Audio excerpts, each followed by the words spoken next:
How's it going, guys? Justin here. Happy Homebrew Wednesday. Got Mike here with me. Cheers. Just got done cutting some grass. We are sipping on the Stone SSR Black IPA. Very nice beer. So, did some brewing this weekend. Friday I brewed up a beer called a Hop Bomb IPA. Used a total of 11 ounces of beer, 11 ounces of hops, an ounce of Columbus at bittering. Then at 15 minutes I did 2-ounce drops, an ounce of Amarillo, an ounce of Simcoe, 15, 10, 5, and then flame out. I did my biggest drop I ever did 6-ounce drop at flame out, 2 ounces of Simcoe, 2 ounces of Amarillo, and 2 ounces of Centennial.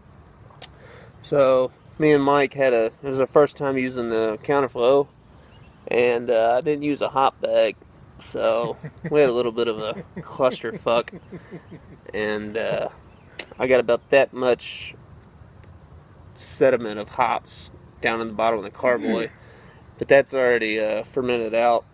So we're gonna go over, and I got some footage of our second brew day. We brewed a Bell's Two Hearted clone, sort of. We did the grain bill the same, but we upped the hop drops a little bit, and we used Columbus and bittering instead of Centennial. So I want to say it was about 8 ounces during the brew, but that was an 11-gallon batch. So we're going to go to that brew footage real quick, and then we'll be back to wrap up. Cheers. So we are flask sparging. Mike's peeing. So we're flask sparging with 9 gallons of water at 168.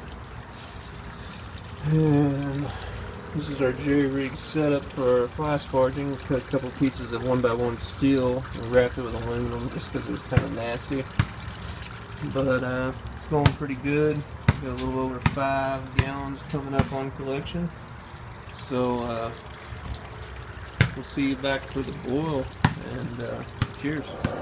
Alright guys, you can hear the jet. That's what it sounds like.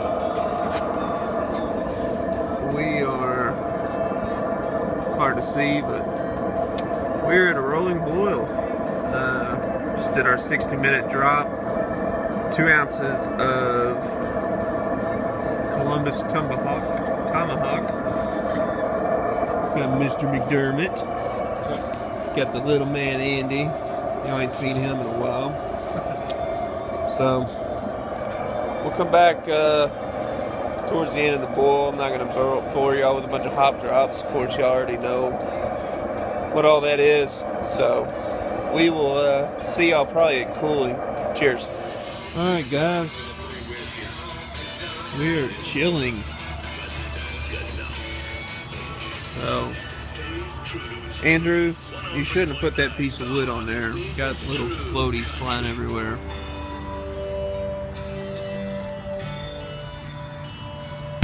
So, this is the wrong temperature gauge. I dropped it in the water. It's saying 96, but we're cooler than that. We're coming up a little bit over 5 gallons. Got Mike sanitizing. About to hit it with some pure O2. Pitch some USO5 and roll. Yeah. Sipping on a hipster repellent IPA. All set. Me, Mr. Mike McDermott. Cheers. Cheers, guys. Let's get back to the Homebrew Wednesday. Alright, so as you can see, it's a pretty good brew day. I didn't take very much footage. Got kind of crazy at the end. This new counterflow wort chiller. Usually we're used to sticking the immersion wort chiller in and an hour later start going, but with the immersion wort chiller you gotta kind of get everything ready at the last minute. Plus everybody knows last 15 minutes, definitely with an IPA, you're doing all your drops. So things got kind of crazy towards the end, so I didn't do too much footage. But real quick, me and Mike got a new fermentation chamber. I was telling y'all about it. So it was a pain in the ass to get it out. We finally got it out and got it home. I think me and Mike drank enough beer for enough of all the BrewTube community to drink. But it was a beast. Yeah, It is a big motherfucker. So let's go to the footage real quick. We're going to show you all the fermentation chamber and the beers that we brewed this weekend. And we'll be right back to wrap up the Homebrew Wednesday video. Cheers. Alright guys, so here is the ferm chamber.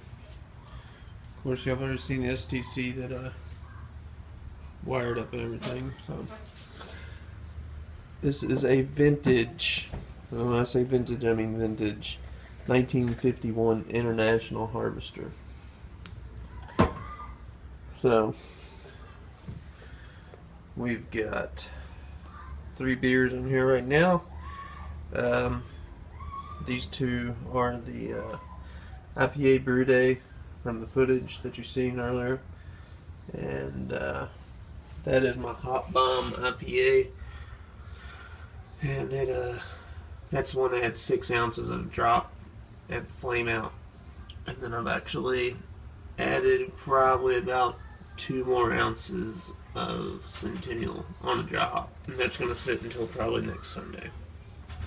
So let's get back and wrap this video up, and cheers. Alright guys, so we're back. One last thing I forgot to add in, I've got a 2-liter Erlenmeyer flask also to do our starters with. So now we're sipping on the Stone and Joy Bass 7414. And anybody that's had any of these beers, of course they're different every time, but they're always amazing. So that'll be it for this week's Homebrew Wednesday video. Won't have a whole lot going next week. Probably have a little bit of a footage of, no, won't even have that. Maybe I'll have a little bit of footage of the Hop Bomb IPA going in the secondary, or the keg. I'm not secondary in that beer. So I'm hoping to get a nice resiny taste, kind of like the Hopton one by Sierra Nevada's got. So we can review it on picnic night. Maybe. Yeah. We got picnic coming up next weekend, so we got a lot of cheap, shitty beer to drink. Cherries. Yeah. Mike made up some cherries soaked in. What's all in it? It's like Everclear, gin, rum, and vodka. Yeah, they're pretty fucking good. At least they, Everclear takes care of everything. Yep. Everything else kind of flavors it, but Caught me by surprise last year. they're panty droppers. Oh yeah. So, alright guys, happy Homebrew Wednesday, and I'm gonna get this edited and put up, and gonna edit some video for Mike. He's gonna have a Homebrew Wednesday video up this week also. Any of y'all that are not subscribed to Mike, please go over and shoot him a subscribe. I'll put his link down in the subscription. And once again, shout out to all my new subscribers. Like, comment, subscribe. Cheers guys. Cheers. Happy Homebrew Wednesday.